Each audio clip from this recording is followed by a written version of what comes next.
जिस्म पर लाठियां सहकर भी जो क्रांति की मशाल जला गए, अपनी जवानी की हर एक सांस वतन की वेदी पर लुटा गए। इतिहास चाहे मौन रहे पर हवाएं गवाही देंगी उनकी।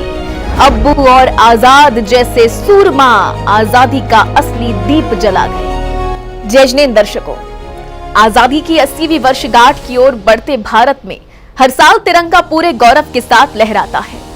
शहीदों और स्वतंत्रता सेनानियों को शत शत नमन किया जाता है, लेकिन क्या हम उन सभी चेहरों को याद रखते हैं जिन्होंने आजादी की बलि वेदी पर अपना सब कुछ दांव पर लगा दिया था? कुछ ने सीने पर गोलियां खाई, कुछ ने हंसते हंसते फांसी के फंदे को चूमा और कुछ ने अपनी जवानी के बहुमूल्य वर्ष जेल की ठंडी सलाखों के पीछे बिता दिए।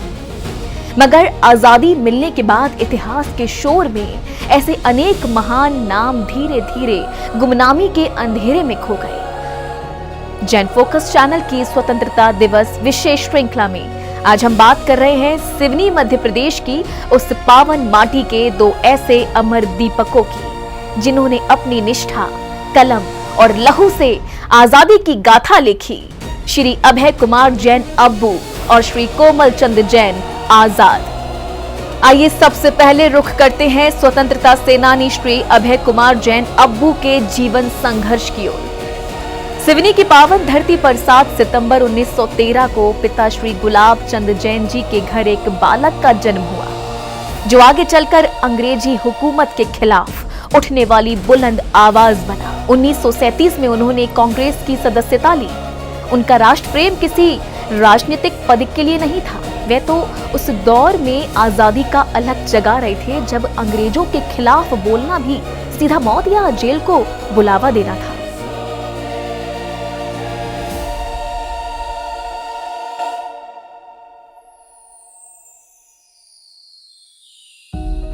उन्नीस 1942 में जब महात्मा गांधी जी ने भारत छोड़ो का शंखनाद किया तो अभय कुमार जैन जी आंदोलन की ज्वाला बनकर उभरे। परिणाम स्वरूप अंग्रेजी पुलिस ने उन्हें गिरफ्तार कर लिया।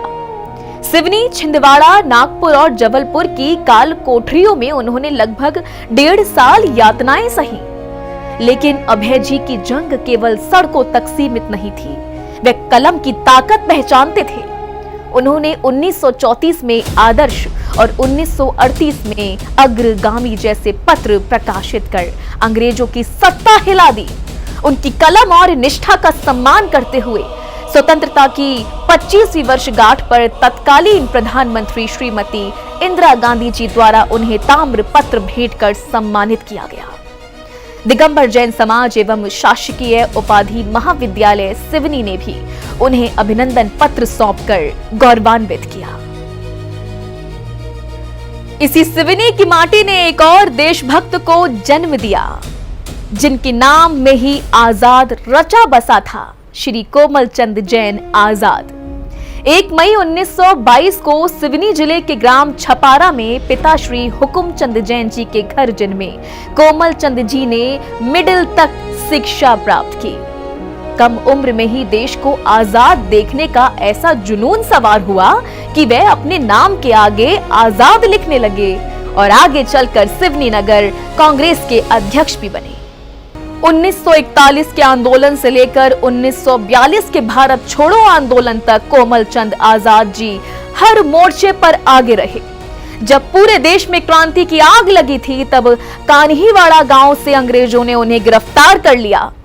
उन्हें सिवनी और जबलपुर की जेलों में 1 वर्ष तक कैद रखा गया।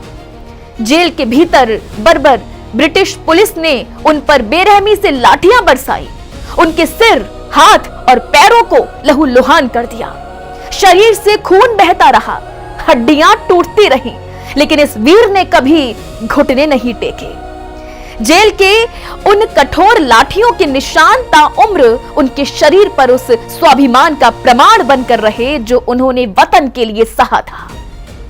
17 जुलाई 1991 को ये महान सपूत संसार को अलविदा कह गया, लेकिन अपनी अमिट देशभक्ति छोड़ गया। आज जब हम खुली हवा में सांस लेते हैं तो अक्सर भूल जाते हैं कि इस आजादी की कीमत किसी के बहते खून, किसी की टूटी हड्डियों और किसी के जीवन भर के त्याग ने चुकाई है।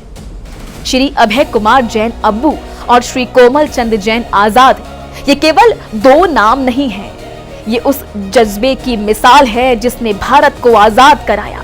इतिहास की किताबों के पन्ने शायद इनके योगदान को लिखना भूल गए हों, लेकिन भारत माता का हर जर्रा इनकी कुर्बानी का गवाह है। जैन फोकस चैनल ऐसे वीर, अल्पज्ञात और गुमनाम स्वतंत्रता सेनानियों के चरणों में अपना शीश झुकाता है और शत शत नमन करता है। जय हिंद, जय भारत, वंदे मातरम।